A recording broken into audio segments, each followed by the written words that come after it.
वंदे मातरम। नमस्कार। जय श्री राम।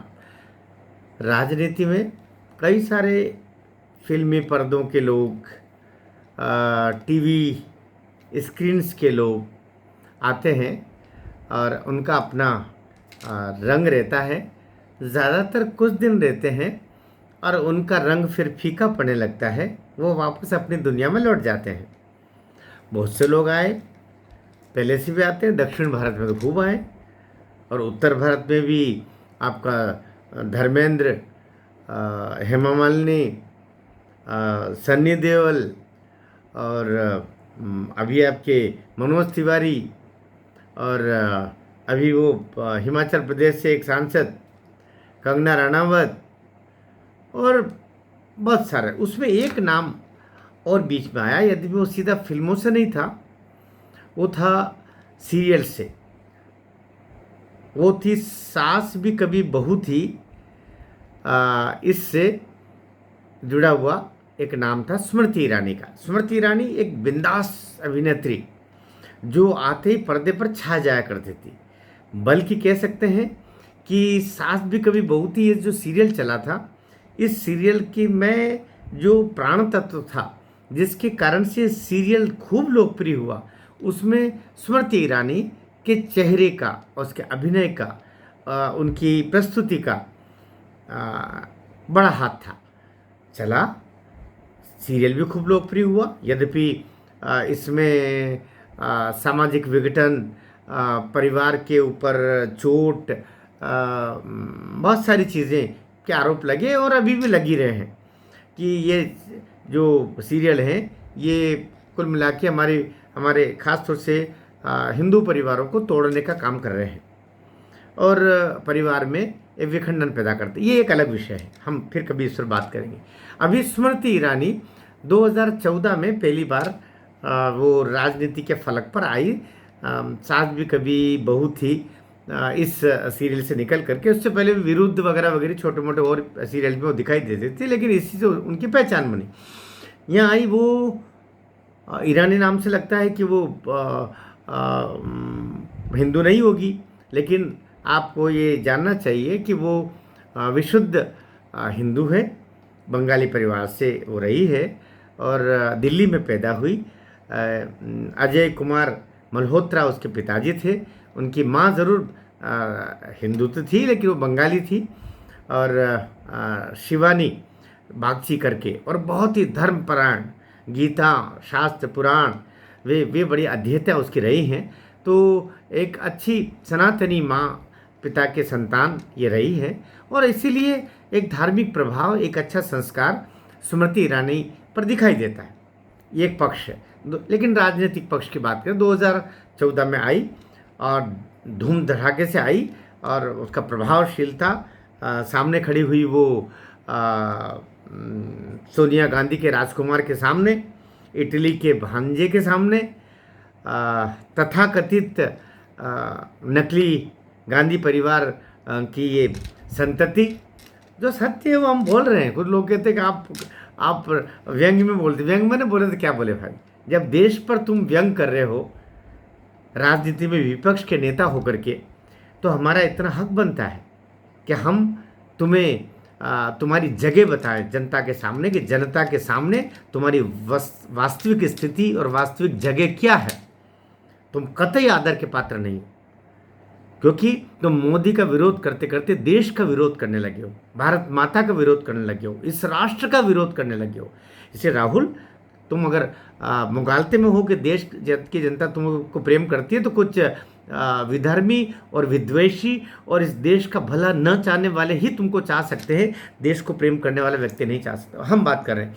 तो स्मृति ईरानी 14 में खड़ी हुई, हार गई, लेकिन दमदारी से चुनाव लड़ा, दमदारी से ही सम्मानजनक हारी, लेकिन उसने मैदान नहीं छोड़ा। और मोदी जी ऐसे व्यक्ति है जो लड़ाके के साथ लड़ते हैं। जो हार मान के बैठ जाए उसके साथ में क्या कोई सपोर्ट करेगा, कोई क्या साथ देगा? तो लेकिन वो एक योद्धा की तरह अमेठी में डटी रही। तो मोदी जी ने भी हारने के बावजूद राज्यसभा में लिया और स्मृति ईरानी को मानव संसाधन विकास मंत्रालय, जिसको आज हम कह सकते हैं कि केंद्रीय शिक्षा विभाग, केंद्रीय शिक्षा मंत्रालय भारत सरकार का जो सबसे महत्वपूर्ण विभाग होता है वो दिया, और वहाँ पर बहुत अच्छा काम उन्होंने किया। उनके और बहुत सारे आरोप भी लगे, उनके डिग्री को लेकर आरोप लगे और दुनिया भर की बातें हुई, लेकिन उससे परवाह नहीं की और उस आग से, उस अग्नि शिखा से निकल करके बाहर आई। बहुत अच्छा काम हुआ, काम करती रही, लड़ती रही, अमेठी में टिकी रही, अमेठी में घर बनाया, वहाँ रही। लेकिन अब लेकिन शब्द आ गया है, लेकिन 2019 में वो चुनाव आया, मोदी जी ने फिर टिकट दिया और इस बार दमदारी से जीत गए। मैं लेकिन शब्द भी बोला 19 में। जीतने के बाद में स्मृति ईरानी को थोड़ा थोड़ा ये गुरूर होने लगा कि वो मोदी जी के कारण से नहीं बल्कि अपने दम पर जीती है। उसने जो मेहनत की है अमेठी में उसके कारण जीत, भाई उसका होगा, कैंडिडेट का, कार्यकर्ता का इतना तो हक बनता है, होगा, लेकिन गुरूर थोड़ा सा और ज़्यादा ही होने लगा था। 19 में जीती, 19 से 24 तक उसको मोदी जी ने केवल एक पहली लोकसभा की सांसद होने के बावजूद उसको कपड़ा मंत्रालय दिया, महिला बाल विकास और ये सब अल्पसंख्यक विभाग, ये सारे दिए, क्योंकि उनकी शादी जो हुई वो जो ईरानी हम कह सकते हैं जुबिन ईरानी से हुई है, पारसी व्यक्ति से हुई है। तो पारसी भी लेकिन स्मृति ने कभी भी हिंदू धर्म को परे जा करके और पारसी धर्म का अनुसरण किया हो ऐसा कहीं नहीं है। बच्चे चूँकि जुबिन के हैं तो उनके नाम भी उसी तरीके से रखे उसने जो रखना चाहिए, उसके जोइश और जौहर और इस टाइप के कुछ नाम रखे, लेकिन स्मृति की पूर्ण छवि एक हिंदू सनातनी महिला की रूप में ही रही। हम बात कर रहे हैं कि 14 में आई राजनीति में, टिकट मिला, हारी। 19 में अपनी कद्दावरता से, अपनी मेहनत से वो जीती। जब बीजेपी को 303 सीटें आई तो उसमें एक सीट अमेठी की स्मृति ईरानी की भी थी। जीतने के बाद में थोड़ा सा और अहंकार फिर आना शुरू हुआ और कपड़ा मंत्री के रूप में वे काम करती रही। अब अहंकार के और राजनीति के बीच में दुश्मनी है। अहंकार जनता पसंद नहीं करती है। मोदी जी ने भी यद्यपि बाद में मोदी जी ने रियलाइज़ कर लिया, उसका हरियाणा में नहीं दिया, लेकिन एमपी के मन में मोदी, छत्तीसगढ़ के मन में मोदी, राजस्थान के मन में मोदी, ये किया तो लोगों ने उस चीज़ को पसंद नहीं किया। अहंकार शोभा नहीं देता, और जब व्यक्ति खुद अपने मुंह से अपनी तारीफ करना शुरू कर दे तो लोगों को सुहाता नहीं है, बिल्कुल नहीं सुहाता। मोदी जी तो जानते हैं, लेकिन वो जो आसपास में अमचे चमचे रहते हैं ना, वो मानते नहीं, वो ऐसे काम करवाते उनसे।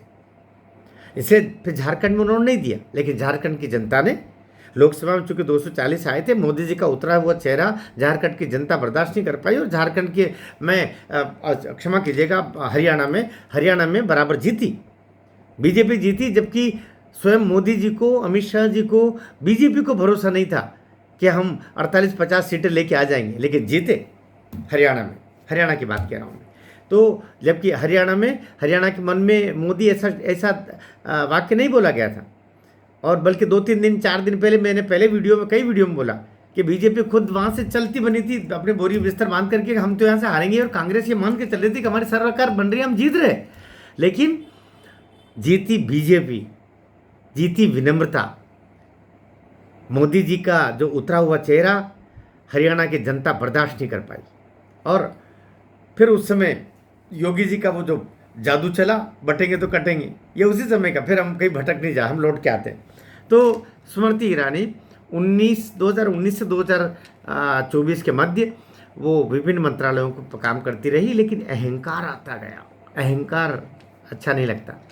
तो 24 में फिर टिकट मोदी जी ने दिया, 14 में हारी, 19 में जीती, 24 में टिकट दिया। इस बार उत्तर प्रदेश में जो कई सारी सीटें हारी, उसमें से जहाँ राहुल खुद डर के मारे वहाँ से भाग गया था, और राहुल खुद अमेठी से खड़े खड़े नहीं हुए और जाकर के केरल में एक सीट से खड़े हुए और इधर एक एक दूसरी सीट पकड़ ली अपनी, रायबरेली, लेकिन वहाँ से हिम्मत नहीं हुई।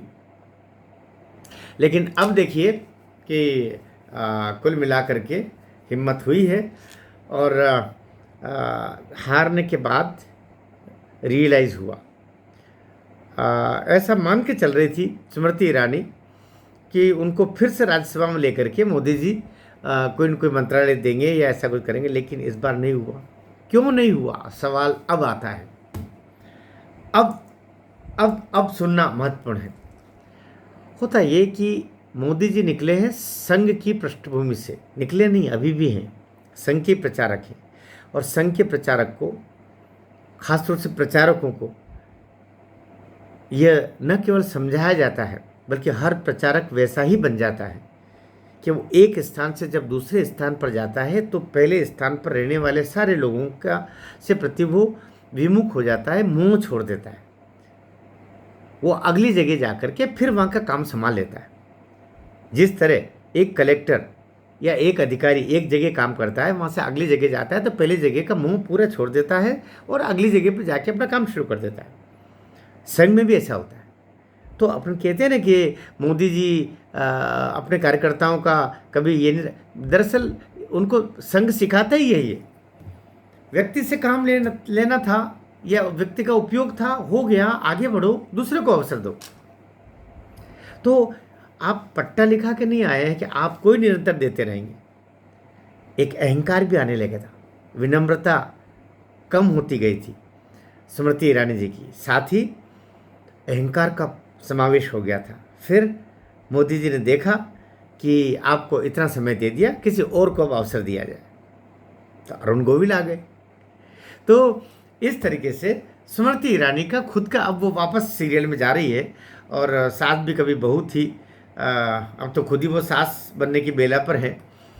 जब वो सीरियल में पहले आई थी तो बहू की स्थिति में थी, तो अब परिवर्तन आ रहा है। लेकिन उनका जाना निश्चित रूप से कई लोगों को आज भी स्मृति ईरानी बहुत सुहाती है और वो उनका कहने का अंदाज़ पसंद आता है। लेकिन स्मृति जी राजनीति है, एक बार जाके आ गए ना सकुशल, इतना ही काफ़ी है।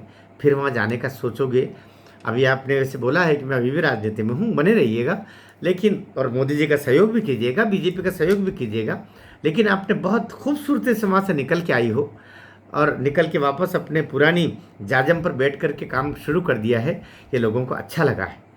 और ये करते रहिएगा, क्योंकि आपकी पीठिका, आपका आश्रम, आपकी पाठशाला मूलतः अभिनय है। आपके सीरियल से आपका कैमरा है, उस पर वापस पहुँची है। अच्छी बात है, आप इधर भी सहयोग करते रहें, काम भी करते रहे पार्टी का।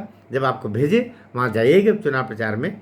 लेकिन आपने बहुत अच्छा कि कोई बाकी टेढ़ी बात करके और पार्टी का को भी नीचा दिखाने की कोशिश, संगठन को नीचा दिखाने की कोशिश, मोदी जी को नीचा दिखाने की कोशिश, ऐसा कार्य न करके आपने फिर एक बार जगह बनाई है और ये जगह फिर आपको जगह देगी। मैं ऐसा भरोसा करता हूँ। भारत माता की जय।